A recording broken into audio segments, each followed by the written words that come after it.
senator, while indoctrinated, could not explain his toxicity.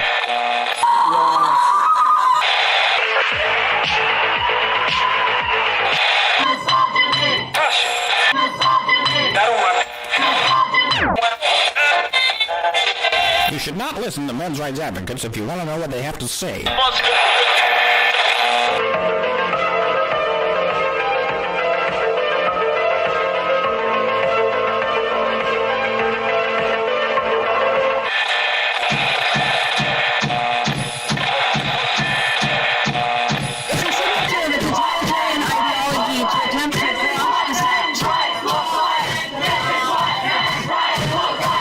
Let's begin it.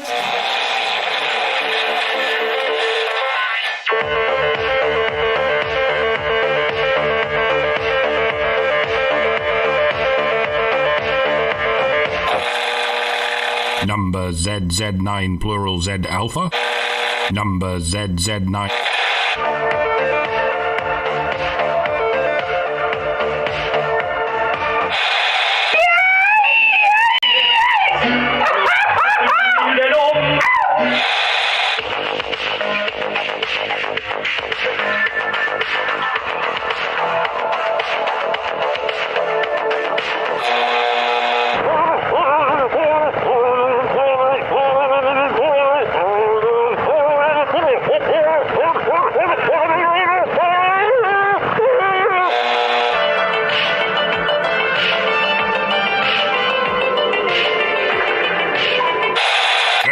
I said I've never seen such hideousness in all my life. That's a lot of this, Yeah, couldn't agree more.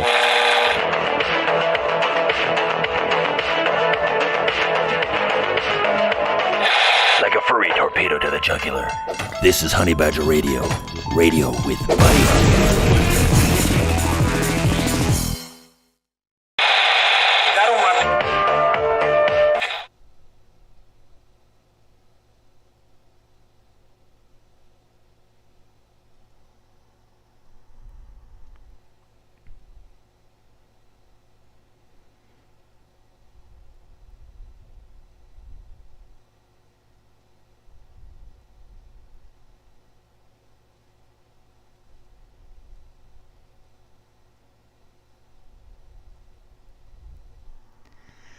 Hello, and welcome to HBR Talk 263, Under the Radar, Postnatal Depression in Fathers. I'm your host, Hannah Wallen, here with that adorable specter of death, Prim Reaper, to look into a topic we have previously not covered. In fact, until a Guardian article about it was drawn to my attention, I hadn't seen any coverage by anyone. And I think that's because there wasn't a lot of research being done into it up until the research that this article is reporting on was done in 2019, and I think it's just been really recent that they've started looking into it. So we're going to look into the article, maybe the research as well, depending on how well the article covers it. But first, as always, before we do that, we've got to do what we've got to do. Honey Badger Radio dishes out a smorgasbord of thought-provoking discussions, and as experiences both recent and long past have demonstrated, the provoked thoughts are fighting back. They've made it clear that for people like us, relying on third-party payment platforms like Patreon to fund our work is treading on thin ice, or building our house in the path of a rapidly growing wildfire. In light of this, we strongly encourage our supporters to switch at least their support for us to feedthebadger.com, the most stable way to help us out. And if you want to tip us directly, instead of relying on any social media platform's tip jar, the link for that is feedthebadger.com/justthetip. And as always, the same risk applies to our social media platforms, which is why you should further provoke the thought police by tracking our thought-provoking discussions on honeybadgerbrigade.com, where you can find your way to all of our content, as well as a link to feedthebadger.com in the drop-down menu at the top of the page. And with that, we're going to hear a little bit about something new, not something that's just started to happen, just something that people didn't necessarily pay attention to in the past. Like, we've heard a lot about the experience of postpartum depression and even postpartum psychosis in new mothers. And reporting on that has ranged from like sensible discussion to outrageous discussion, recognizing women's experiences, explaining maternal suicide or maternal neglect or violence against family members with these conditions. And, there's definitely obviously logic to that. If somebody's going through a psychotic break and they engage in violence that they've never done before, you trace it back to the psychotic break. But the consensus has been that this phenomenon is a serious issue, merits medical intervention to support new mothers to prevent suicide, neglect, violence, and any other problems that come from a serious mental health issue that goes untreated. And we've known about it for more than 20 years now. We've known for more than 20 years mothers experience this range of conditions, but consideration for fathers' experience has been pretty much unheard of until now. So there we go. This article is titled Postnatal Depression. I Didn't Even Know Men Could Get It. The Hidden Impact of Postnatal Depression. And this is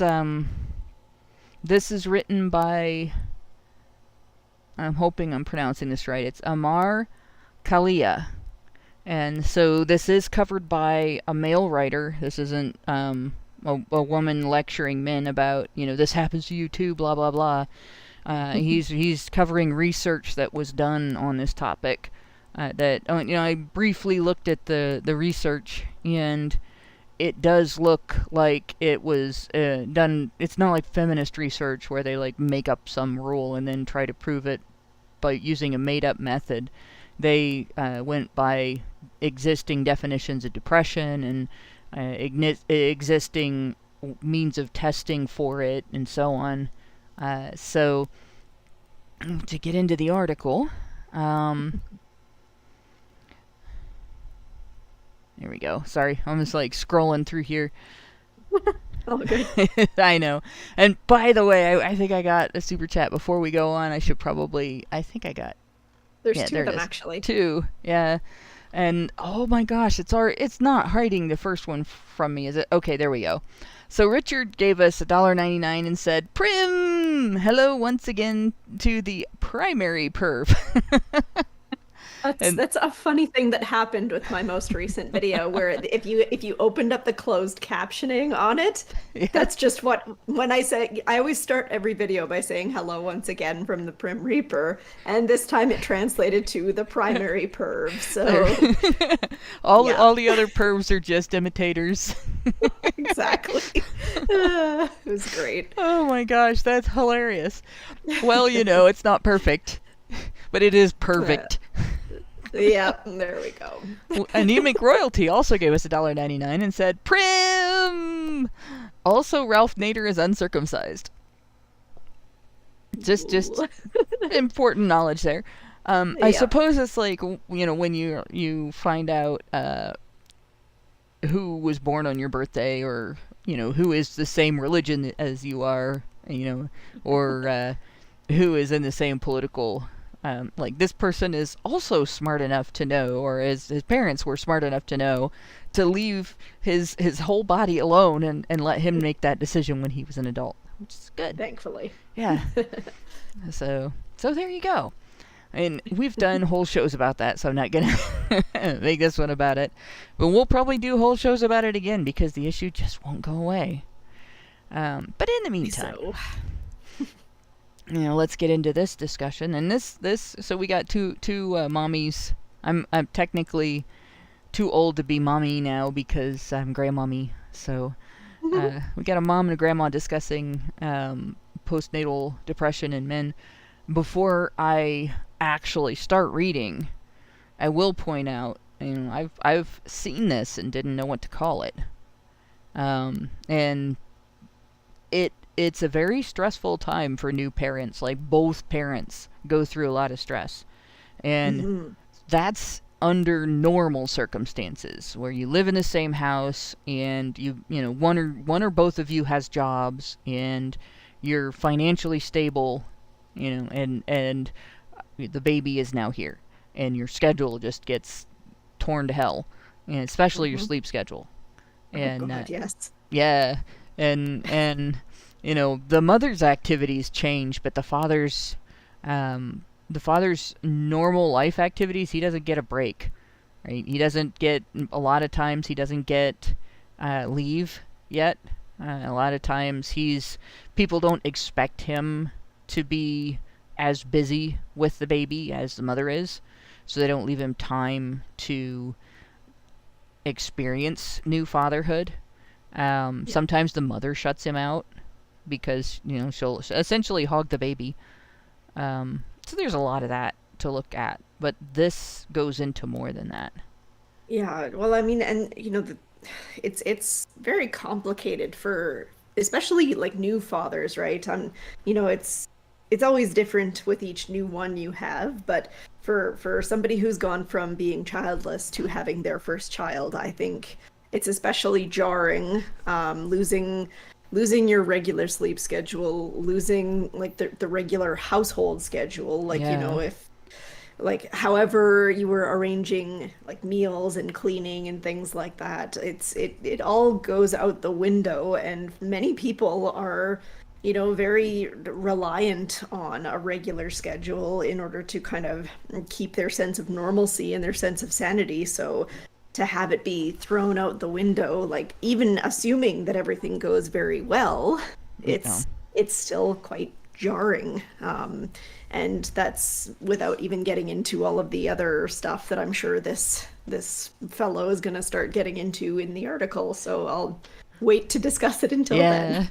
There's quite a bit. They probably, I didn't read far enough to see this, but I don't know if they get into a lot of men as new parents. Like, they've never been parents before, now all of a sudden they're parents, and their wife's exhausted, especially after like protracted labor or a C-section or both or something like that. She can be not interested in physical affection, and that's tough on a woman when a man isn't interested for a while, but it's, I think, much harder on a man, because women, you can give a woman flowers and it has a similar effect to a hug, but I think men are more touch-oriented in terms of affection than women are. I've seen research on that in the past, and it's just demonstrated in everyday life too. But especially when it comes to sex, like that's more important to men than it is to women. And when you have a period of time after childbirth that she just can't, and she's too exhausted to do other things, it's definitely going to impact his emotional state. I mean, we're lucky we don't have 100% rate of postnatal depression in men because of just that.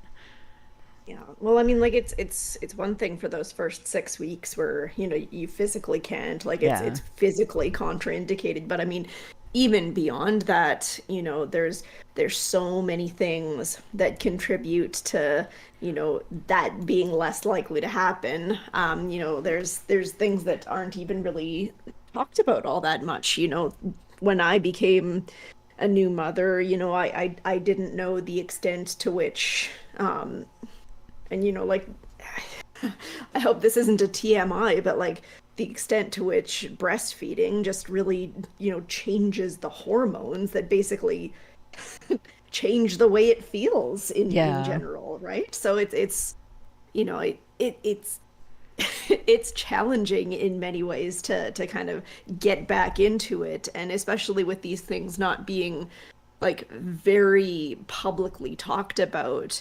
You know, I think that for men, you know, also trying to get back on that horse, it's probably pretty jarring to think, oh my God, am I hurting my wife by trying to do this, right? So it kind of makes it more uncomfortable in many different ways that new parents probably had no idea about in the first place. So there's a lot going on, and you know, everybody talks about the women's side of things, but it's nice to see people talking about the men's side of things too. It definitely is.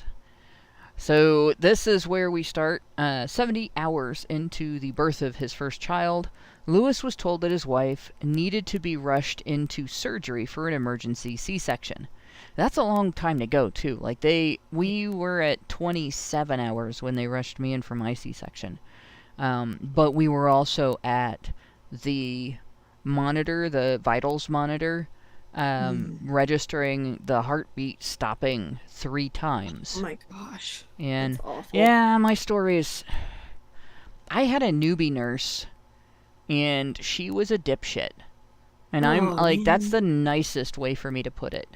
So she removed the monitor and put it back on, assuming that it was not working properly, like 3 times, because she thought the size of the baby was indicated by the part of the head she could see crowning. So my poor son was born with a ring imprinted into the top of his head from the cervix because he couldn't get out.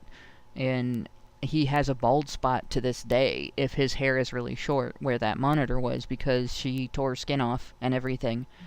But That's awful. and my mom, God bless my mom, she went out into the hallway and Karen'd them into getting my doctor there. And as he is coming down the hall into the room, she met him and told him the situation. So he comes in, strides right over to the monitor, and then this booming voice rings out of my doctor, like somebody inserted the voice of God into this soft-spoken person that I'd been dealing with for the previous months. And he goes, "Who turned off this monitor?" Like, fee, fi, fo, fum. I smell the blood of a dum-dum. And the nurse, I felt sorry for her for a minute. Like, not thinking about the fact that she almost killed both of us. But she went from about 5'6", 5'7" to like 2 feet tall. Oh dear. And then like 10 minutes later, I was getting cut open. So. Oh my gosh. But 70 hours. That's I couldn't even imagine. Like for my second daughter, we barely made it to the hospital in time for her to just shoot out. It was 7 minutes after we arrived. She's lucky she didn't arrive in the car. I have a friend like that. And, she had her baby, and everybody joked with her that, she sneezed and went, "Hey, oops, a baby." But basically, because my labor story's not the worst one I know. I have a friend that was in labor for a month. She was in the early stage where you have like contractions every 30 minutes for a month. And the doctor told her it was Braxton Hicks, which is false labor, but it never stopped. So, it's not false labor. But like this 70 hours is 3 days. So this woman was in the hospital for 3 days, going through periodically pushing, and obviously her water had broken, and who knows what the process was. It may be that her water broke and then she didn't go into contractions. But this poor guy, he had to know that's not standard. And he had to be on high alert for 3 days worrying about his wife. Like, no wonder. Kidding. Right? And like, it was stressful for my husband one day, and then an emergency C-section. And they told him that he was too big to fit into the room with us. They let my mom in. My mom's tiny. She was like 5'3", and just this, and the doctor knew her. She sort of operated as a nurse's aide in there. And so that's kind of why they kind of dragged her in there, and they're like, "You're coming with us," And then they turned to him and like, "You can't come with us." And I'm just like, couldn't even say anything because I was throwing up. But yeah, this had to be like even worse because he was on high alert for 3 days, and here's this crisis. And as it says here, the pregnancy had been straightforward and full of nervous excitement, but as crisis presented itself, Lewis found himself unprepared. I still can't talk about it properly now, 5 years on, the 35-year-old says. It was horrific. I didn't know what was going on, and I couldn't do anything except stand by and watch as my wife and the baby's lives were potentially in danger. The whole thing was a blur, but it felt like it would go on forever. And that, like, so that's a traumatic moment right there. And my experience of situational depression is you're more likely to have that happen to you after a trauma like that. Yeah, absolutely. It's one of the common symptoms following any kind of like traumatic stress like that, right? Is depressed mood. So yeah, it's kind of a good starter to recognize that coming up. Right. So one of the things, guys can, like you got buddies that are, their family is expecting, their wife is expecting to go into labor, and, you hear later that it didn't go as planned, just kind of be on the alert. Is he having a rough time afterward? Because that's one thing that can lead to that. It's not a guarantee. Like, it's just sometimes, people get through that and then they move on and they're okay and they land on their feet. And other times, it really knocks somebody on their butt. So it goes on. An hour or so later, his son was delivered. His wife was fine and the baby was healthy.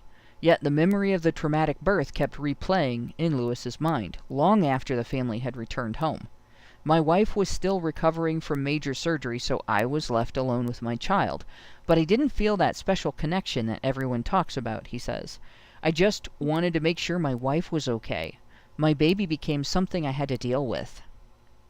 Yeah, and I mean, I think that also is something that's extremely common for men. And, I think that needs to be talked about more as well, because it's very, very normal. Like for women, there's a whole lot of hormonal compounds going on that often make that transition easier. Not guaranteed either, but it's often a lot easier for women to bond than it is for men. And I think a lot of men feel like, oh no, like what if I always feel this way? Is there something wrong with me? And if somebody's kind of in the throes of those feelings, especially in those first few weeks where, it's more of a lump than it is a human being, right? So I think that when you're kind of in the thick of that, that can really exacerbate those negative feelings, that depression after the fact. Yeah, it really can. And I think people explain a lot to women about this, right? Other moms will say, you get told how special and precious and how instantly you're gonna love your baby and everything, and then you give birth and you're exhausted and you're so exhausted you're just desperate for sleep afterward, and you have this screaming, crying alien thing, that is, you expected to feel like it's part of you, but it's a huge difference. It's a whole other person, and you don't know them yet. And so some women don't have that instant connection. Like, they don't have that. With my first daughter, like with my second, it was right away, but with my first, it took a couple of weeks before that really kicked in. So I really understand, like, men who say that they don't connect right away. It's like, yeah, it's awful, honestly. Yeah, you're like, what do I do now? And, you have different circumstances too. Like, if you're financially stable, it's great. But if you're not financially stable when your first child is born, and you look at how vulnerable, like the most outstanding thing about a newborn baby is the level of vulnerability in this human being. Like, there's complete and utter helplessness. No ability to communicate and be understood, right? Baby's communication it takes a while for parents to learn this cry means food, this cry means cuddle me, this cry means I'm bored, and stuff like that. So all you hear is crying, and you don't know what to do. And if you're not financially stable, you're struggling, it hits you just how badly you can fail this person, right? And how phenomenal your failure can be, and how painful it would be for the baby, and how much your fault it would be if the baby, went hungry or got sick and didn't get care or anything like that because you didn't do your part to make sure the finances were there. And especially when you're in a situation where you can't change that. Like maybe you can't get a better job. You can't. You're in a recession. In an economic situation where there isn't a better job. Or the problem is that your wife isn't working because maternity leave, but she's not getting paid because, at least in the United States, employers don't pay for maternity leave, and neither does the government. So there's a lot of stress that can happen there. And it's going to, again, this is going to hit men harder because your family and your friends, if they see your family struggling, your extended family and your friends are going to blame the guy. They're going to blame dad, not mom. Yeah, he's not doing enough. Rah rah rah. Yeah. So there's another stressor right there. And in that situation where, like he had said, the baby just became something I had to deal with because he was worried about his wife. If you don't have that connection, there's nothing more annoying than having demands placed on you by a person you don't have a connection with over and over again, and it's just unrelenting. And babies are very demanding because they can't do anything for themselves. They can't even turn themselves over when they're born. They can't hold their own head up. Well, mine could, but he was 2 weeks old when he was born. So he'd already had some development in utero that usually happens outside. Right. Yeah, my first had that too. And so, but yeah, that was good for me because he was also very heavy. He was a big boy, which is why he couldn't get out. But this situation, Lewis was going on. It says Lewis found himself going through the motions of parenting, sleeping fitfully each night, changing nappies constantly, looking on while mother and child bonded through breastfeeding, but he struggled to connect with the child. He began to feel deeply sad, as if there might be something wrong with him. So many other new fathers seemed enamored of their babies. And, again, breastfeeding kind of does, there is the skin-to-skin contact. There is, it's a particular stimuli also. And there's the hormonal connection that takes place because of the feeding. And so that kind of creates a natural connection, at least to a degree, that isn't present with men. And if you're one of those guys that always has a shirt on, even in the home, even when you're alone with your family and everything, you might not get the same experience of skin-to-skin contact if your baby's born in the winter and you're wearing sweaters all the time. One of the things that I have advised guys that I knew when they were new dads and they were having a rough time was, take your shirt off and put your baby in just a diaper and cuddle the baby right up against your chest. Head on shoulder, just pat the back, and everything. And it's not magic, but skin-to-skin contact actually does make a difference in your ability to bond. Let's see. And you can see in the picture he's looking out the window with the baby, and he's in a sweater. Oh, that's a yeah. I think that's a stock photo, image, but yeah. Right, it's not that guy. Yeah. But it just fits. And I know the UK, the weather's a little different than it is where I live. But 3/4 of the year here, people are wearing long sleeves. So, as he later found out, he was experiencing the symptoms of postnatal depression, PND, which remains largely unexplored in men. PND is well established as a mood disorder that affects women, with between 10% and 15% of mothers thought to experience it. In the UK, new mothers are monitored for PND during routine NHS health visits. And I will say, your postnatal visits to your doctor, both to your doctor and your baby's pediatrician during the wellness checks. In the United States, mothers get asked how they're doing and get asked questions, sort of probing for symptoms of PND as well. And I think that's partly because of, God, I can't even remember her name. There was a horrible case in Texas where a mother had this. She had actually postpartum psychosis, and she was struggling with it.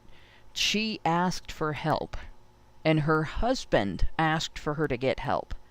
And the system basically said, "Oh, you're fine. Go home. Take care of your babies." And she drowned all 4 of her children. Yeah, postpartum psychosis is not something that you mess with. It's extremely rare. I think it's like, I don't remember the exact number. I think it was like point something % of women get it, but for those that get it, it's extremely serious. Yeah. And it's gross to think that they were like, "Oh, you're just fine." It's different than baby blues. Baby blues is something that 80% of new mothers get. Postpartum depression, like you had already mentioned, is 10 to 15%. Yeah. And then psychosis is, it's very rare, but it's very serious. Yeah, and it is something that, like, they know now. Andrea Yates, that's what her name was. And they know now, like, when a woman starts saying, this is happening to me, and she starts describing symptoms of postpartum psychosis, you do not ignore that. Yeah. She is not going to be okay. You take it seriously, and you start treatment, because it's a danger to her. She may kill herself. It's danger to her family. She may kill her children. She may attack her husband. And it's not something that she's going to be able to be like, well, I know that something is wrong with me, so I'm not going to act on it. That's not how psychosis works, right? And so they've taken that seriously, and they've taken baby blues seriously, postpartum depression seriously, all of that for a long time. And like just baby blues, like that's, you hit this moment in the first few days after the birth when the baby's hungry all the time, and you're like, I'm never gonna sleep again. It's just cluster feeding. Gone. Yay. Yeah. and my boobs are never gonna not hurt again. But then it gets better over time, and it's more likely to be postpartum depression when that initial, I'm never going to sleep again, I'm going to be in pain for the rest of my life, this sucks, why did I do this, like that doesn't go away, and you don't have any motivation, and you don't have that sense of connection that you normally would expect to have, and then there's other things that start going along with that. Nobody looks at that in men. So the article goes on. Let's see, we were at monitoring. New fathers, however, have no access to standardized care or routine checkups on the NHS, despite research finding that up to 10% of them exhibit symptoms. And there's the link to the research that this article is about. And to my knowledge, like, when we took our son to the pediatrician for his well baby checkups, I don't think anybody asked how my husband was doing, either on the days that he was there or on the days that he couldn't be there. Yeah, I know at all of my appointments, my husband still had to work, right? So it was kind of just de facto that it was just me and the kiddos, right? So yeah, I imagine that's the case for a lot of parents who, with the father, doesn't get that leave that we were talking about at the beginning. So there's just so many things that are getting in the way of checking in on how he's doing. so many people expect business as usual for men, but it's really not. It's, his whole life has been tipped upside down, and yet he's expected to just act like it's all still normal. Yeah, we were lucky in that my husband had, his father and his brothers, and my brother, my father, they all kind of knew what he might be going through. Although my brother hadn't been dad yet, he had seen friends through ordeals that left them with depression.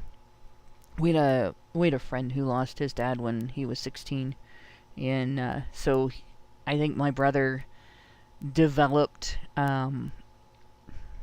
tools basically for understanding more of what was going on mental health wise with his friends, because of seeing a friend through something like that. And I think a lot of people don't teach their sons that, they teach their daughters that, but my brother kind of naturally developed it. So I know, because I can remember my family checking up on both of us, and I can remember his family checking up on both of us, but I don't think the medical community did it at all. They just checked up on me. And, I mean, granted, this talks about depression, whereas I know the medical community is looking for not just postpartum depression, but that rare postpartum psychosis, so they're going to check up on mom. But they really should be checking up on dad, because depression is a major factor in the male suicide rate. And the age group during which most men become fathers is their early 20s, which is a time frame when suicide is the biggest killer of men. Yeah. If they survive the time when gang violence is the biggest killer of men, then the next thing is suicide. That's why guys need their guy time with each other to, when women take that away, they don't have their support network. Yeah. But, go on. Sorry. No, I was just going to say, I often feel like, when guys kind of become new parents, there is often that challenge in getting that guy time, because I think that there's kind of a stigma, and this can come from both directions, both from the mother if he's unlucky, and also from externally, where it's like, if he's seeing his friends, people are like, why are you not at home helping the mother? Or the mother's like, why are you not at home helping me? And stuff like that, right? And it's, so there's a lot of pressure on new fathers, and there maybe not a lot of sympathy, because it seems like all of the sympathy gets reserved for the mother. Yeah, it does. And like once in a while you'll see somebody turn to the dad, how are you holding up? And they'll listen to 2 or 3 sentences and be like, I'll bet you're not getting any sleep, and then they'll go back to talking to the mother. And like, well, it's not just not sleep, but and a big one is he getting time? It's like, there's also, is he getting enough time with the baby, but is he getting time away from the baby? People will make sure the mother gets a little time away from the baby, but they don't necessarily do that for the dad. They assume his time at work. If his only time away from the baby is his time at work, he's not getting a chance to connect with his support network. Because your buddies are part of your support network. It's not just your siblings, your parents, your cousins, your other kids, your wife. You have to have people who are not related to you that can look at you from a totally different perspective than your family does. If you really want to get a well-rounded range of being able to support other people and being supported by other people. And also, it does help to have friends that have had kids too. It's like, you're going through something and you're like, I feel like a complete failure because this is supposed to happen and it didn't. And, you might find out from your buddies that, actually that's kind of a stereotype. That doesn't happen most of the time. Or, it happens for some guys, but not others. Or, did you try this? and see if it helps, or maybe this might be a medical issue. Yeah. Yeah, exactly. Try not to be the first one in your friend group to have children like we were. No, if you are, you look at your family members, you talk to people, that you've met online and stuff, and don't just assume that you're a failure because something that you thought should have happened didn't. Yeah. Like, that was, women who go through C-sections will do that too. Like, I knew, like, this was a possibility, and I was okay with it. It wasn't what I wanted, but it was necessary. Or, like, we wouldn't still, neither one of us would be here if we had if I'd insisted on natural. But there are women that's devastating. Like, they're never going to have the bikini body again, and they're upset about that. I never really had the bikini body before, but I don't think that would have been on the forefront of my mind at the time. But there's women who feel like they didn't do it right if they couldn't do it that way.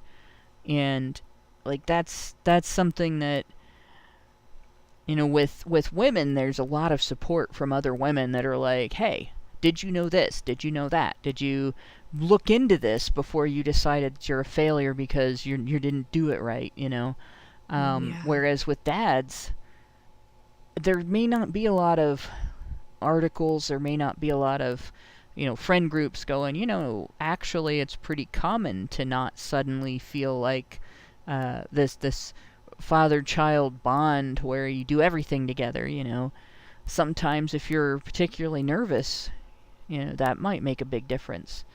But, yeah. So up to 10% of men exhibit symptoms of postnatal depression. Both parents, it says, are equally susceptible to mental health challenges during and after birth, says Dr. Sharon Baldwin, the clinical academic lead for nursing at the London Northwest University Healthcare NHS Trust. Recent years have seen caring responsibilities become shared, and there is an expectation that dads need to be more involved. That combination can create more pressure on men who want to be good dads, but might feel as if they're not good enough, or that they can't burden their partners with their own worries. And that last one really hits too, because men are protective of their wives. Like, so a guy becomes a dad, he's going to be protective of his child and still be protective of his wife. And if he's worried about something, the last person he wants to worry with it is his wife, who is a new mother. He might not say anything. Well, yeah, exactly. And, I feel like oftentimes, they're like, a new mother is kind of, busy. So not all of them are going to have the mental faculties to have that concern go in the other direction, right? Right. Now, I mean, for me, I was highly, highly anxious as to how my partner was doing when our first daughter was born. So that was a major point of stress for me. And so, I think it can go either way, but I think a lot of new mothers, they're so focused on the baby's needs that, their partner might be lucky to get a good morning, let alone checking in how they're doing. Yeah. Yeah, and they are so worried about meeting the baby's needs that a lot of times, they don't think to involve the father in meeting the baby's needs. And it's like, oh, well, you're earning the money, that's sufficient. Well, maybe he wants to be the person that comforts the baby, when he or she cries. Maybe he wants to get a chance to feed the baby. And like in our situation, my husband and me, when our son was a baby, I was nursing. And, like, he was born big, and he gained a pound a week for a whole month. Big kid, I mean, he's big now. He's taller than me, pats me on the head, like, to remind me that I'm shorter than he is, which is a weird experience for me because I used to be 5'9.5" before I shrank. And, but, and he's like, he'll laugh about this, but I mean, he's like, early 20s and everything, so he's that age now where, a guy starts to see his mom as older and vulnerable. But when he was a baby, I had to pump, so that that was the only experience my husband could get feeding him, and we were not not only not financially stable, we didn't have a household yet. So he had to come visit us. Like, he would work, and we lived 80 miles apart. Like, he would work, we were struggling to put away what we could to get settled together. We were struggling with child support issues and everything. And, like, having all that take place, and then trying to make time in the child's care schedule to make sure that I wasn't hogging the baby. That was another thing, like, on top of that. But if you don't do that, you do end up, like, completely excluding the father. And it's really unfair to him. And he was doing everything he could. I mean, I'm can talk about lack of sleep as a new mom and everything. But imagine working full time and then having a visitation schedule with your 2 children with your ex, and then having another visitation schedule, basically, impromptu, but still visitation schedule with your wife and child. And, like, that would just be the amount of stress that he handled when we were new parents was just unbelievable. And so, I mean, I understand why my parents and his parents and our siblings and everybody was checking up on him. What I don't understand is why our doctors never asked him any questions like, how are you doing? How are you handling fatherhood? This instance of fatherhood. Because his youngest, when we got pregnant, his youngest was 4. So it had been 4 years before since he'd been through that. But and with a totally different personality of mom, too. So he didn't have any expectations. He didn't know what to expect from me at all. But in this situation, like, you have that with dads. They're going through all of those different, people treat the mom like she's the parent and the dad's like the side parent. People don't ask the dad how he's doing. The mom might kind of hog the baby, or the mom might be so stressed out that she's dumping the baby on dad too much. He might be working overtime to try to pay for things that were unexpected expenses.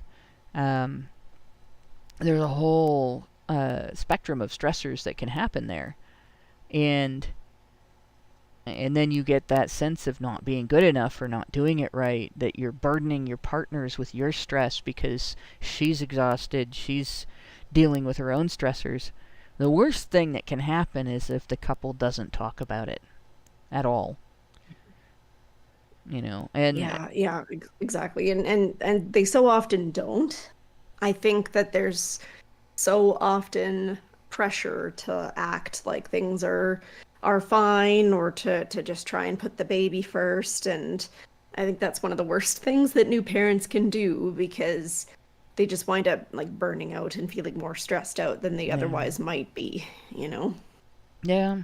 And it's important for moms to, if we have mostly male listeners, but if we got female listeners, that one of the things that really helps a lot with dads, new dads especially, or dads of young babies, is, let them know that you're proud of how hard they're working, and that the things they're doing are valued and helpful, and you couldn't do this without them.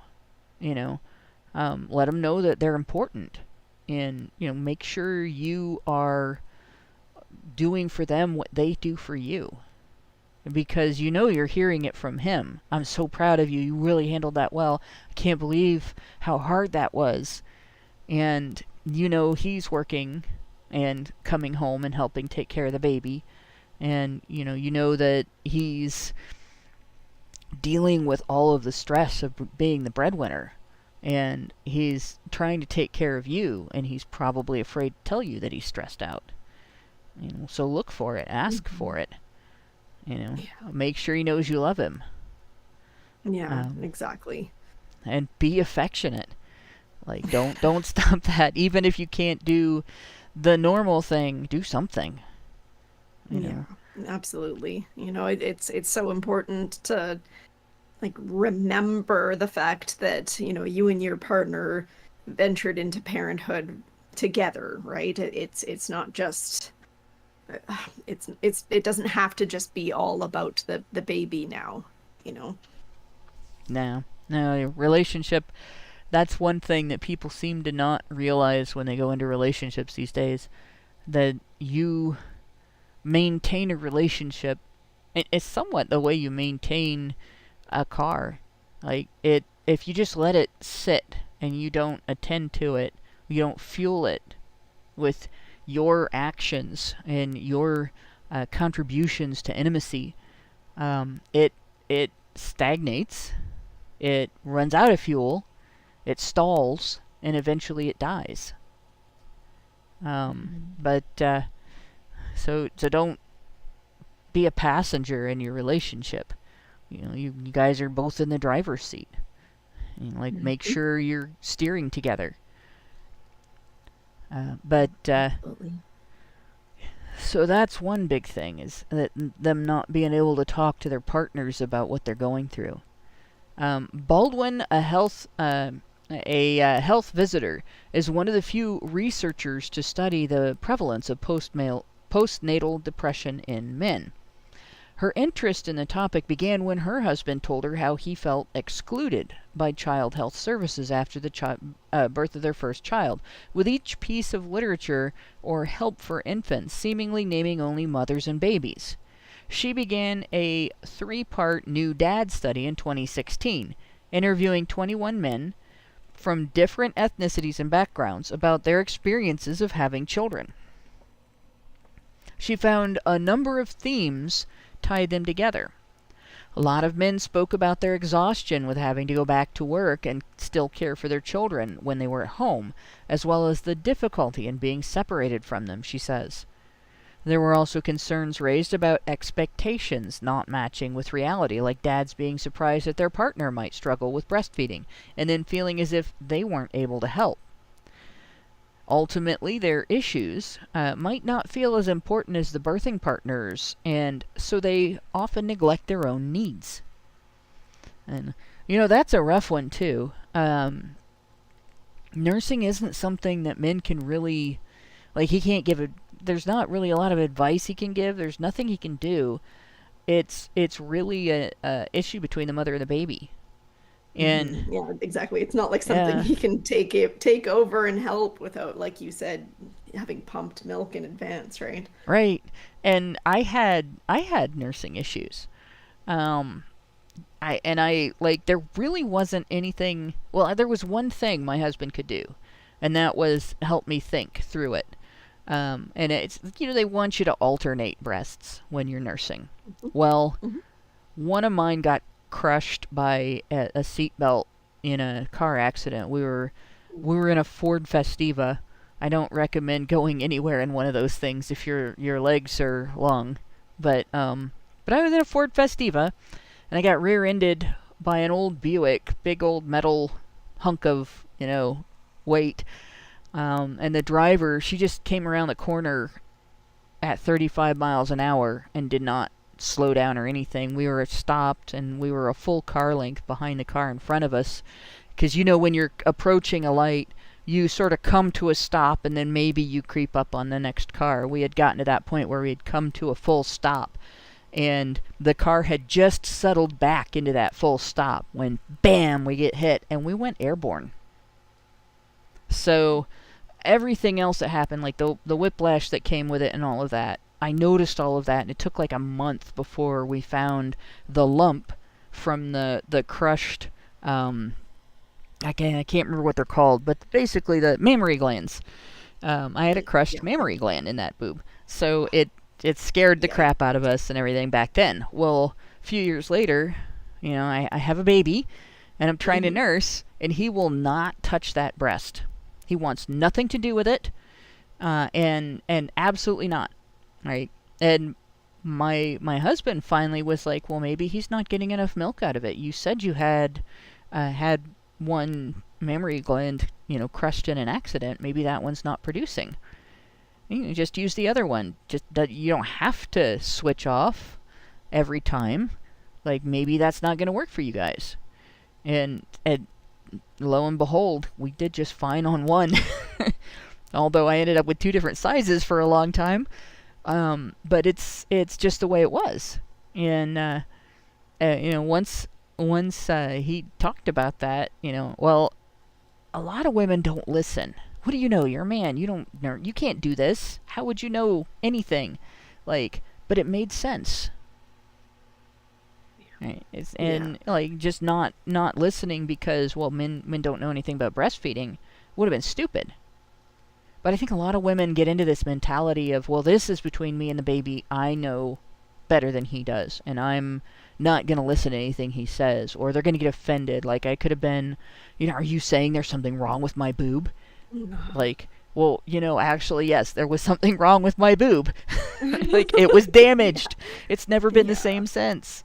Yeah, exactly. And I think that a lot of people, there are just so many misconceptions about breastfeeding too, that it's just an easy thing to do. It's supernatural, and you'll know what you're doing, but the truth is that it's not really so easy for a lot of people. Even if it does go relatively smoothly, there can still be all kinds of challenges involved with it, and so that's a whole extra layer of stress on top of everything. Yeah, and the baby gets stressed out too. And if you go back and forth between breastfeeding and bottles, that's difficult as well. Especially if you also go back and forth between breast milk and formula, which has a different taste to it because it's got added sugar.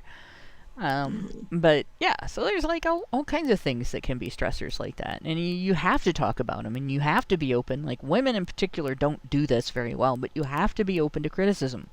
Like, maybe don't do it this way, let's do it this way. Let's try something new. And instead of being like, what you mean I'm doing it wrong? You're like, okay, well, let's see if that works. Because if it works, it relieves the stress, right? Now, before it disappears from the page from other chats, I want to read Mr. Rogue's super chat. He gave us $2 and said, Prim! Gave us 3 emojis, the heart-eyed smiley face, the hug face, and the sparkly heart. So there we go again. Everybody's always happy to have you on. Not just me. Sorry to have been a stranger. It's hard with the both of them, and also with, especially now I'm studying for my licensing exam. I'm writing pretty quick here, and it's very stressful because I only get 3 attempts. Yeah, and at least though we get to have you on tonight, so there we go. Yes. Hopefully it'll be a little bit easier as the girls get older. Yeah. Yeah, it does. It does. The older they get, the more independent your kids become. And that's tough on both parents too, because you have a massive instinct to protect them from everything. And it operates in different ways, right? You want to give them the tools to protect themselves, but as a mom, you want to surround them in a bubble. Don't touch my kid, that kind of thing. And that's a conflict that arises between mom and dad, in that dad wants the kids to strengthen their ability to stand on their own 2 feet as much as humanly possible. And it's his instinct, because that's what's protected him in his life from harm, is being able to defend against it, or outrun it, or sidestep it, plan ahead, and plan a pathway that doesn't include it, things like that. And those challenges come up. But the kids themselves, like, you get to a point where they can come home from school and fix their own snack, and you have time while they're at school if you're not at work, or it lets you, it gives you a time when you can work. And as they get older and older, they eventually start doing things like picking up on chores around the house, and by the time they're in junior high and high school, they can fix meals and things like that. So they contribute to the being members of the household like little adults. It's kind of fun to watch. But in any case, like, it does get easier, and then you get to the empty nest part, and you're like, where did the time go? I blinked. No. Like, that was hard. Yeah, I hear about that a lot. But yeah, you savor every minute, and it's fun. But even if it's hard. But going on with the article, Lewis felt conflicted when he went back to work after 2 weeks of parental leave. The office was really tiring, but I needed the break from being at home, he says. I felt so guilty when I got back for missing out, as well as sometimes relieved. I didn't want to make life harder for my wife by telling her.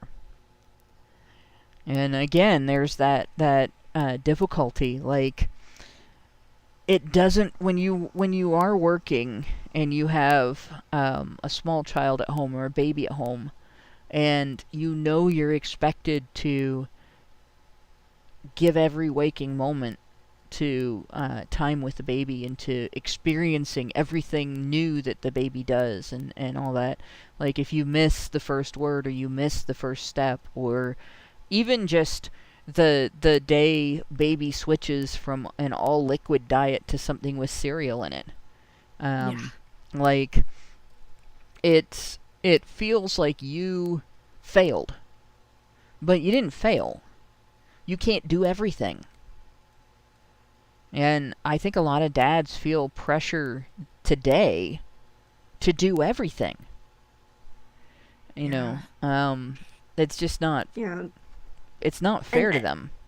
And there's also that guilt element that was mentioned in this paragraph. Like needing the break from being at home, because you feel both guilty for, like, in finger quotes, abandoning your spouse and child, but you also feel guilty for being at work and enjoying the time away from home. So it's like there's guilt from all sides, and I really wish that there could be less of that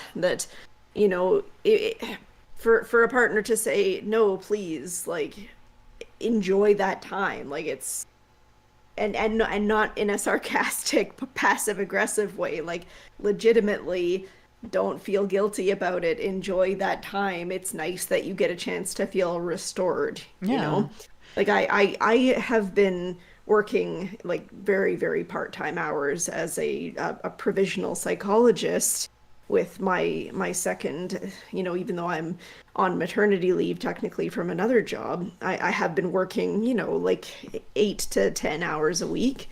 And that time away, it helps to connect me back with myself. And it's also working with male clients, which is what I've always wanted to do, right? So it connects with something that is very important to me. That's something that I've been working towards, for the last decade of my life. So it's important for both parents to be able to, have that time where they can dedicate to whatever it is that they're working on, and have it away from the child, right? It sounds awful, but it shouldn't sound awful, and that's the point I'm trying to make.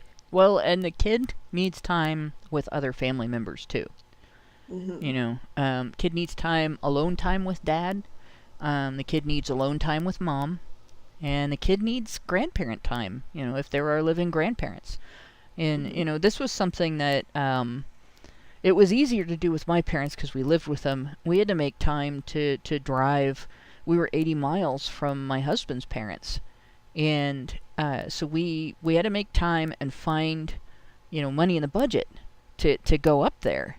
And it was rough. So he was born in February also. So you couldn't just be, let's go out and just get out of the house and get in the car and go.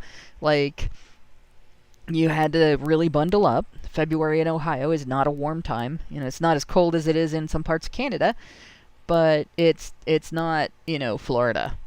It's not nice weather. And, Ohio turns into a giant slushy in February.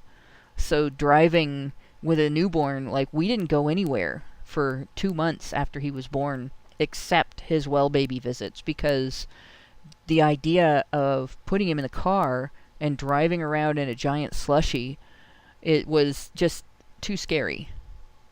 And so that was that. But you need to do that for your health and his health, and for the baby's health and everything. Gotta have bonding time with grandparents. Absolutely. Yeah. But and then the other thing is, people don't recognize it as well with the dad as they do with the mom. Moms will do this to themselves too. I did it. I took no time off from my son. I didn't have a job at the time. I was recovering actually from another car accident. I have been. The joke at the time was that I had a magnet in my ass. But I have been injured multiple times in rear-ending accidents when I was a passenger in other people's cars. I don't get rear-ended when I'm driving. I don't know what the deal is there. But but in any case, and I don't speed either, so that's not why. In any case, so I spent every waking moment with the baby. And my parents called my friends to come get me and kicked me out of the house for a whole evening after I switched from writing. My comedy used to be writing parody lyrics to pop music. I turned, at one point I turned I Am Coming Out to the party song, Pink's party song, I'm Coming Out, so you better get this party started, to I'm Passing Out because I drank too much at someone's party. Wasn't even a drinker, just did it anyway, right? Yeah. But at that point, I was writing parody lyrics to the Teletubbies song. Oh, nice. And I thought they were funny. And my mom was like, "You're going out with your friends this weekend." That was the end of that. But and if my husband had been in the home at that point, I think he just said the same thing. Get out of here. And I'd have done the same thing to him too if he'd have been at that level. But in any case, you just have to. You have to have time. Everybody has to have some time for themselves, and that doesn't stop because you have kids. You just now have another person in the house that also has to have some time away from you. Yeah, absolutely. And it resolved with him. He says, I felt so guilty when I got back. I didn't want to make life harder for my wife by telling her. Nonetheless, she noticed his apathy and his fluctuating mood. She encouraged him to seek help, which is the right thing for a woman to do. She told me that if I didn't sort this out now, it would affect our son's life and our relationship, he says. She didn't want me to work myself to the bone and not be present anymore. And if your wife worries about your health and stuff, you're not doing her harm by making her worry. That's part of her loving you, is worrying whether or not you're okay. And she should do that just as much as you do that for her. If you are in a relationship with someone who doesn't do that, doesn't care whether you're okay, doesn't get worried if things change, that person has something missing from them, or the relationship has something missing from it.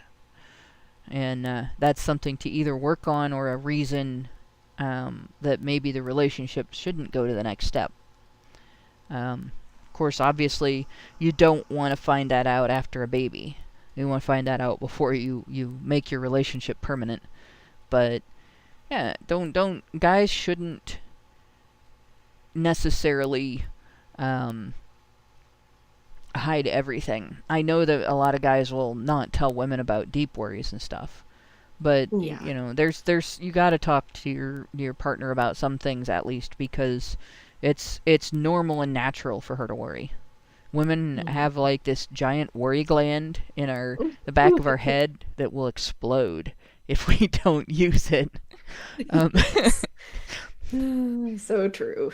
And then suddenly we're worried about problems that don't exist. You know. I mean, I feel like the best way to deal with that is not to try and hide that there's a problem, but to just, you know, tell us about it and maybe let us know how we can help. Then, you know, it can be used as a proper bonding moment, rather than, you know, you having to feel like you have to hide all of your burdens from the world. Yeah. And again, to our female listeners, just a quick note on this. This is not material for later arguments. You know, a guy comes and says he's worried about something or is having a problem. It's so you can help him, not so you can throw it in his face later. Never do that. Yes. Never throw it in his face. Only assholes do that, right? I'm afraid. So. Right. Yeah. So if you're not planning to fart with your mouth later, just keep in mind that it's about showing love. And you're helping. You know, just like you expect him to help you. After being put on a waiting list for NHS counseling, Lewis decided to pay for private sessions. Waiting list. I'm having a crisis. Okay, well, here's a waiting list. That helped? Yeah, geez. To pay for private sessions so that he could start immediately. A few months in, I began to make sense of my feelings and realize that the birth had been hard for both of us, he says. It really helped being able to talk about it, and the weight lifted. I could begin to feel unconditional love for my boy. I wish I had known earlier that even though there might be a lack of connection initially, it would come. Baldwin says P&D can affect men who have adopted children as well as those who in same-sex couples. There can be an expectation to parent without complaint after going through a lengthy adoption or a surrogacy process. Support is really important, she says. If men don't have a social network within which they can talk or share their feelings, they might feel cut off, and then things can get worse. This is another thing, like, if there's instances where people don't feel an immediate bond, or they don't identify an immediate bond with a child that is their biological child, why wouldn't we expect that to happen with adoptive parents and surrogate parents, or parents of children that where they've had to use a surrogate, where they weren't able to go through the whole pregnancy experience? Maybe they're not biologically related to the child. Why would there not be a different experience than what is expected? And why would they not need extra support? Yeah, I don't know. I would hope that would be seen as kind of an obvious one, but yeah, you know, and then kind of just touching on the previous paragraph, I really feel like the lack of connection thing, you know, for it being such a common problem, it's brutal that it's not like a more obvious thing. Like it should be something that's, you know, maybe in a handout given before, like when you go to your regular checkups while you're expecting, you know, be given a handout. It's like, this might not happen immediately for both of you, and that's okay. You're not a monster parent, right? No, I mean, like, your baby, for all intents and purposes, Your baby is the most closely related stranger you'll ever meet. And, I mean, even when you're carrying your baby, like, the only personality you get to know is how much the baby moves and how the baby moves. You don't really get to know a lot of other things about your baby. And so, immediately after birth, you have your relationship with your baby is a complete blank slate. You have no history, you have no understanding of each other, you know nothing about the baby, and the baby literally knows nothing, like, at all. So it's silly for society to just expect there to be this instant bond. And, I mean, there's a norm, right? All babies are precious. Beautiful babies are precious. Ugly babies are precious. Babies that are unremarkable in how they look are still babies, and they're precious. But there's a difference between recognizing a precious, vulnerable human being and having an instant bond. And it's very disturbing to people when they expect the latter and all they get is the former. Like, they look at their baby and they feel the same as they would looking at any other baby. Yeah. And, I was just glad he was alive. Mm-hmm. And then I passed out. Like, how I didn't have that moment where immediately after birth they place the baby on the exhausted mother's chest and that bonding is supposed to take place. I passed out, and I was out for like 8 hours before I even woke up. My baby's first feeding was formula. Oh. And then, they always are like, nursing, if you're going to nurse, you need to, get that started right away in the hospital. Well, he was dehydrated from the exhaustive labor, and they weren't sure that was not an infection. So, we had how babies, when they're newborn, they don't have the protection, the blood-brain barrier protection that you have now as an adult. So they're really worried if there's an infection that it can get into the brain. Like, they don't allow any nursing during that time till they know you don't have an infection and what's going on with the baby and where it's come from and everything. So I went a whole day without being able to feed him. So his first whole day's feedings, except for the one he had that we used to determine the fever because he just wouldn't stop, that was all formula. And then I had to switch him to the breast after that. And all of that, like, if I didn't have people there going, it's okay that this isn't going the way you planned, it's still gonna, he's still gonna be okay, and you can still, go the way you planned from here on out. It's not going to damage him for life that he had formula on his first day. And, even my mom had to sit and say, just, you don't have to do everything all natural. It's okay. Lots of kids are raised on formula and they turn out just fine, and I had lots of support through that whole thing. At no point was anybody like, oh, geez, your whole early parenthood is wrecked because this didn't go the way you guys had planned, this didn't go the way you talked about with the doctor, and all of that. And I think a lot of times when it's a dad and things he wanted to or expected to have happen or to do for the baby, with the baby, for the mother, with the mother, don't happen, people just expect him to take it in stride, and they don't have that discussion of, maybe this isn't going to necessarily feel the way you pictured it, but you can still take joy in it. And if you are really having difficulty, if there's really a sense of malaise around this, then let's talk to somebody professional about it and see if you're experiencing, a health condition. Like, nobody does that for dads like they do for moms. Yeah. And it's such a shame because it really should be, more obviously it can't be equal because, the mother has just gone through a massively difficult physical thing, but it should be certainly more equal than it currently is. Yeah. Yeah.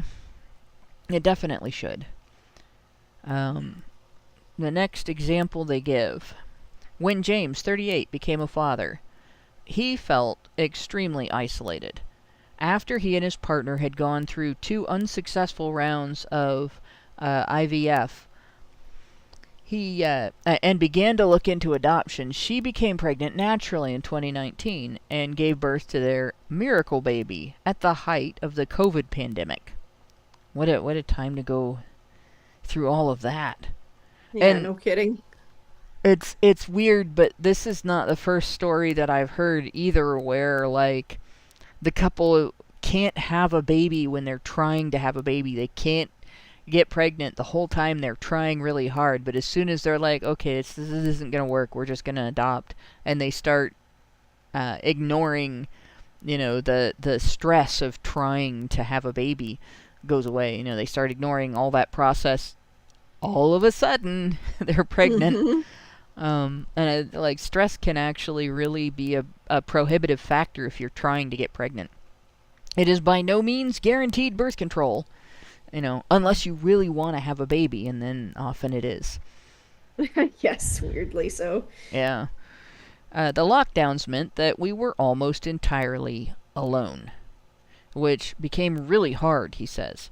We had gone through so much to have a child, and I was so excited for her arrival that I wasn't expecting how tough it might be. It felt awful. Sleeping only 4 or 5 hours a night, James became deeply affected by his daughter's screams, anticipating their arrival and sometimes hearing noises when there were none. It felt like there was no escape, especially since we couldn't even really go outside, he says. Everyone else was having their own difficult experiences of COVID, so there wasn't much space to share how I was feeling. I kept everything inside and began to dread the long nights. And this again, like this sense of everybody else has it worse, or everyone else has their own problems. Mine don't matter, and I shouldn't talk about them. Like, that's a thing society tells men all the time. Everybody else's problems are bigger or as big as yours. Just, tuck them underneath the rug and keep right on going. Suck it up and drive on. But in a situation like this, there's a need to actually have a discussion about this. There's a need to actually step up and say, I'm having a really rough time here. Is there something that can be done to help? Can we get some support? Even if it's just being able to tell everybody, this is what I'm going through, and having somebody say, gosh, that sucks. And, if you need to talk about it, I'm here to listen, vent. Or, I can take the baby for a few hours so you can have a nap. I know that during the COVID crisis, there wasn't a lot of, permission for people to go visit, permission for people to go outside. But I think in a situation where, somebody could experience a mental health condition because of it, perhaps a doctor could have prescribed some alone time, and that might have made a difference. Yeah, maybe a little bit. But and that's another one, dividing the time. Right? If Yes. It's hard to, if the husband is working outside the home, it's hard to find a time where the wife can sleep, because she doesn't want to take away his night's sleep before work, and then she doesn't want to take away his only recreation time, relaxation time when he gets home. But there has to be some point during the day where she can get a solid, 6 hours or so of sleep, where the kid isn't waking her every couple hours to eat or something. And then, Yeah. then it's the same thing with the dad. Like, he's constantly under stress. There has to be, somewhere along the line, there has to be a solid, 5 or 6 hours of sleep at night where he doesn't hear the baby cry. And it's really tough if you're stuck at home. Oh, yeah. Yeah. And I mean, during that time, not having access to like parental assistance, that would be a Yeah. big challenge. But, yeah. When I was a new mom, I was living in a 2-story house. So I could at least go take a nap on a different floor than while my mom sat with the baby. Or, when my husband came for the weekend, we could do that as well. Like, where I could go take a nap upstairs and he would have the baby downstairs, and he could take a nap upstairs and I could have the baby downstairs. But I think a lot of times people don't have that. When you're in a new relationship, you probably have, if you're fortunate, you have a 2-bedroom home and, or apartment, and your baby's not sleeping in the same room with you.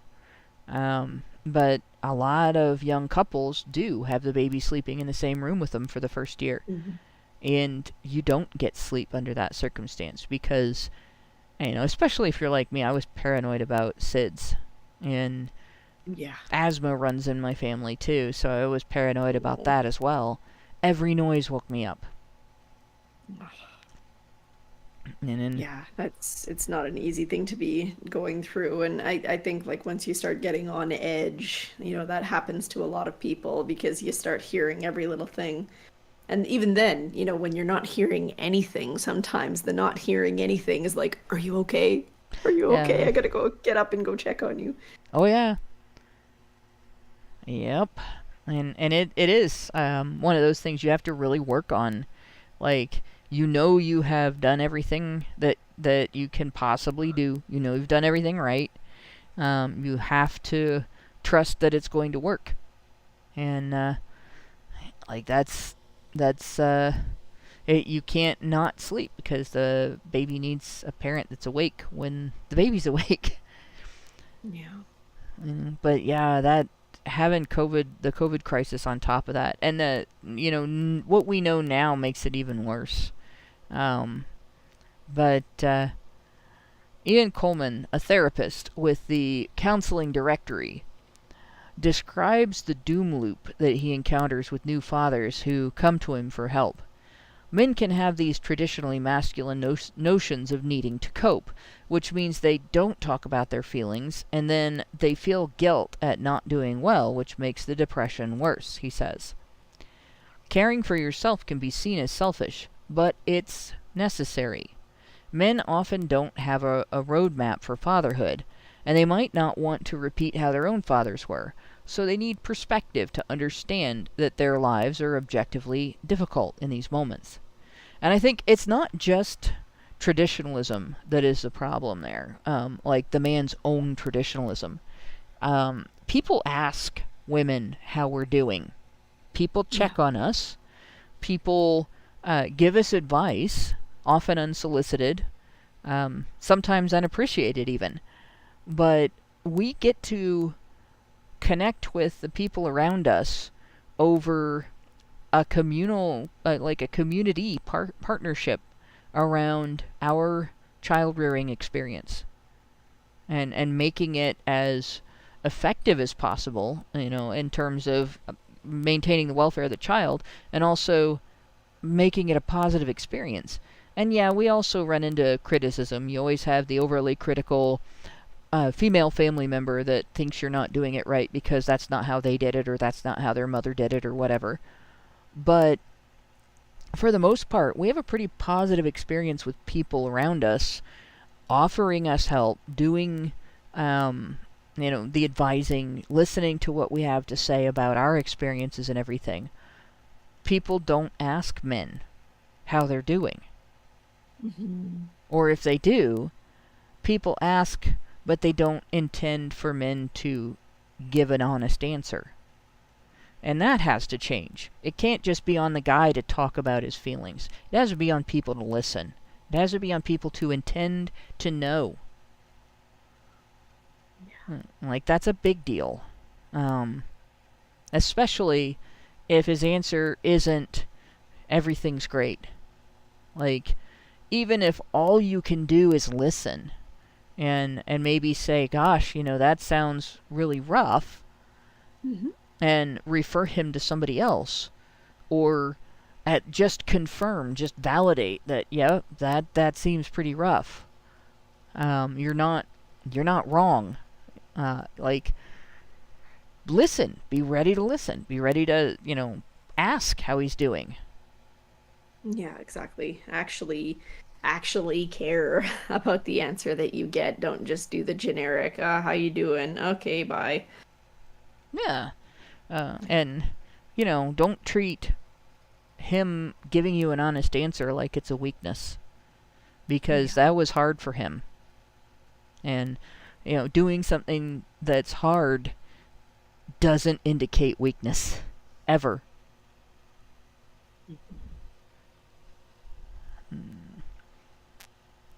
James says his father was largely absent, busy at work when he was growing up. He was determined to be more hands-on with his daughter, even if he was struggling. I didn't even know men could get postnatal depression, but as the lockdowns lifted and I reconnected with friends and family, I asked the other dads I knew about their experiences, and they began telling me how hard it had been for them, too, he says. This is something I'll bet my dad went through, because his dad was absent. And, for the first 5 years of his life, he did not have a dad at home. And then he had a stepdad.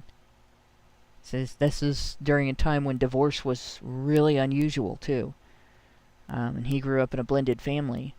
And my dad, his way of handling that was every day was take your daughter to work day. Like, he showed me his careers, because he had 2 simultaneous ones. Taught me photography from the time I was 2 years old. And my brother had different things that he wanted to do with Dad. He didn't want to learn photography, but he wanted to learn baseball. He wanted to learn football. He wanted to learn, sporting activities. And that is really, Dad really put a lot of energy into that. And he was exhausted a lot. And I think if he'd had a different wife than my mom, he would not have survived it. Mom knew that was important to him, and she put a lot of energy into making sure it could happen. Yeah. It's so important to kind of support the father in getting time to do those things for himself. Right, and to notice what's important to him about his relationship with his kids and facilitate that. Yeah. Yeah. And I think a lot of dads, it is hard for them because nobody asks and nobody accommodates. The pressure James had been feeling began to subside, and he felt as if he could parent on his own terms. Looking back now, I can't believe there isn't more awareness about the issue and that there aren't more resources available, since it seems so common, he says. Yeah. Go on. I was gonna say, I think that, as for many men's services, I feel like there needs to be more resources allocated to them, because there's so much care and concern dedicated to women's needs in pretty much most spheres of life.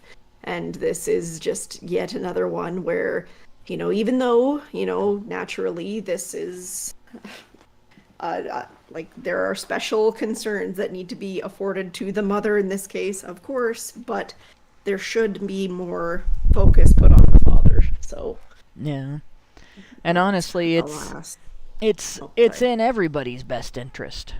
It's in the father's best interest. This might save a life. It's like I said, in the age group that is most likely a man is most likely to be in when he becomes a new father, for the very first time. Like, that's that age group. Suicide is the biggest killer of men. And so we're learning about a type of depression that men experience that has been ignored up till now. There definitely need to be... This is an area where there needs to be resources. And I wouldn't just trust the government for it. Because you think about it, you call for help and you get put on a waiting list. Like, what the hell? How's that going to help? Right? But you have community services that are not government related. Yeah. You have your friend groups. And for people who are religious, they have their church groups. One of the things that the church that I grew up in did, and this was, the mega churches and the, I guess you could say, chain churches where they're all really connected with each other and everything. This was a little country bumpkin church, right? We had, if we were lucky, we had a really busy Sunday if 50 people showed up. And we had, fathers organized activities together with the fathers in the church and their kids. And, my dad went to some of those with my brother and me. But that was dads working together to support each other's parenting. And I think that's kind of unheard of anymore. It's fallen by the wayside. But I think that was very important to a lot of the men in my church when I was growing up. And I think a lot of people don't recognize just how valuable that can be to individual dads, especially if, my friend who, when we were kids, his father passed away when he was 16 years old. When he had his kids, he could not go ask his father for advice. He couldn't talk to him at all about it. He could only remember. I can't count how many times I went to my parents for advice when I was a new parent. Right? I asked my parents for advice. I asked my husband's parents for advice. I asked my friends who were parents before me for advice. You just do. Even if you're an arrogant asshole like me about everything else in life, when it's your child, you want advice. I guess there's no other way for me to put that. And having that network, my friend had friends that he went to. He talked to his mom, he talked to his brother-in-law, but he didn't have his dad. And having a church network, it's not a replacement for dad, but it's a support that you might need if you can't go to your dad. My dad really couldn't ask his dad for advice either. Right? But he had a family member that he was very close to, an uncle that he did ask. He asked his brother as well. That was something that, he was able to do. But you just have to have something. Yeah. And incidentally, speaking of relevant situations, I know that the father of my children is going to be requiring my own assistance here pretty shortly in getting my two girls ready for bed. So I'm gonna have to be leaving right away here, but that's okay. It's 9 o'clock, so it's about, it's 9:06. Holy crap! It's about 20 minutes till we would normally want to start the after show. I'm gonna read these last 3 paragraphs really quick. But I think what we've done, and I'm not gonna go through and comment on all of them. But it's sort of a conclusion, and then I'll end it there. So we should be done in 2 minutes here. Sounds good. The P&D support charity Pandas has seen its private Facebook group for new fathers grow to 800 members since it was established in 2020. There has been a slow but steady increase in people reaching out to its support services, specifically for men, says Annie Belasco, who runs the charity. She says the mental health of new dads is often overlooked, with 25% to 50% of fathers experiencing anxiety or depression when the mother also has a perinatal mental illness. The demand will only grow. Baldwin agrees, noting the need for more resources. We need national guidance to assess fathers routinely. Health visiting numbers in England have dropped by 40% since 2015, and with this divestment, we struggle to identify fathers who need more support. She says between 8% and 10% of fathers might experience P&D, but those are the only ones, or are only the ones we know about. The real figure could be higher. As research into men's mental health develops, the studies finding that fathers go through hormonal changes, or with studies finding after birth, it seems clear that awareness of the realities of fatherhood needs to be increased. The stigma is still prevalent, as evidenced by the fact that each man I spoke to about their experiences did not want to share their full name. It's difficult to admit that something as natural as fatherhood has been so hard for you, but it feels important to do it, Lewis says. Us dads need to look after ourselves as well as our partners and kids. 5 years after that emergency C-section, Lewis's son has started school, and Lewis and his wife have had another child. I love them both so deeply, he says. Even though it has been really tough at points, they are the best parts of my life.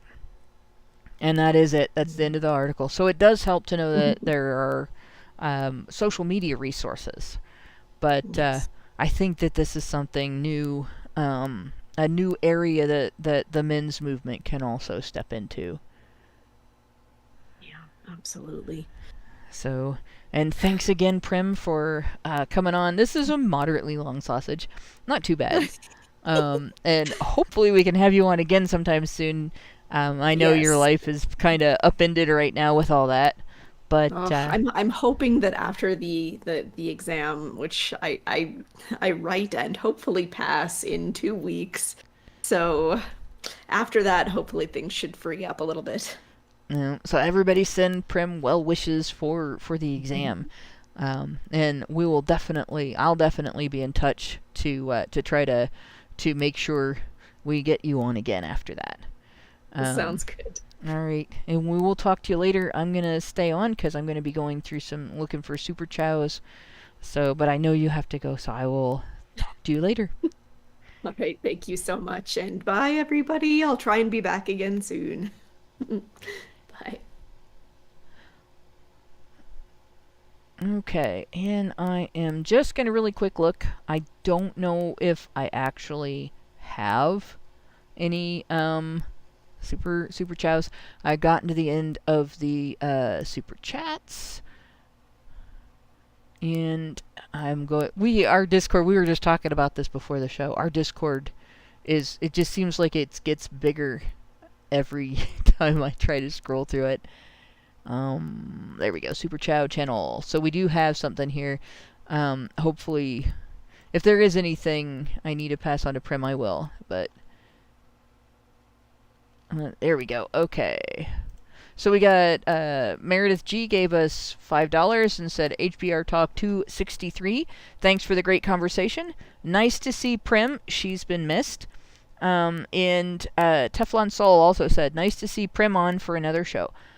And that is all the super chows. And I don't know if we have anything, but I will pass both of those on to Prim. I don't know if we have anything on Rumble. We don't get a lot of Rumble comments, but we do have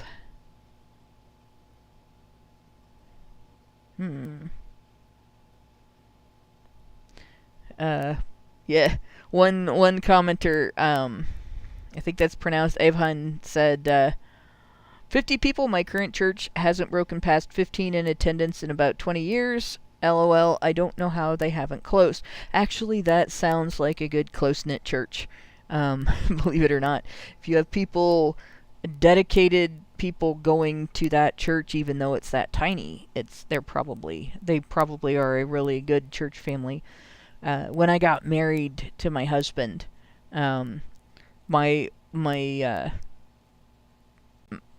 in-law, my uncle-in-law. If I just say my uncle, everybody thinks it's on my mom or dad's side of the family. It's my husband's uncle, technically, performed the wedding, and his church is tiny, and most of the members of the church are family members, so it's similar to that, and we got married on a Sunday morning in between the church ceremony, I think, and the an activity they had afterward. So it was just kind of a really quick when we made it legal. But yeah, little churches, it was a very comfortable place to be, and people who just were there for the activity after the wedding, came and watched us get married, and then came up and congratulated us and hugged us. There were some people there we didn't know. Little churches are great. But in any case, I think that is all the really neat chats that we have. Although Mr. 303 did say, Prim! Everybody is happy to see her. And hopefully, I'll be able to get her to come back more often after her schedule frees up a little bit. We've missed her on here too. But with that, I will thank everybody for listening, and thank everybody who works in the background to make HBR Talk happen, and good night all. Men's rights activists are machines, dude, okay? They are literal machines. They are talking point machines. They are impossible to fucking deal with, especially if you have like a couple dudes who have good memory on top of that too. Holy shit, you're fucked.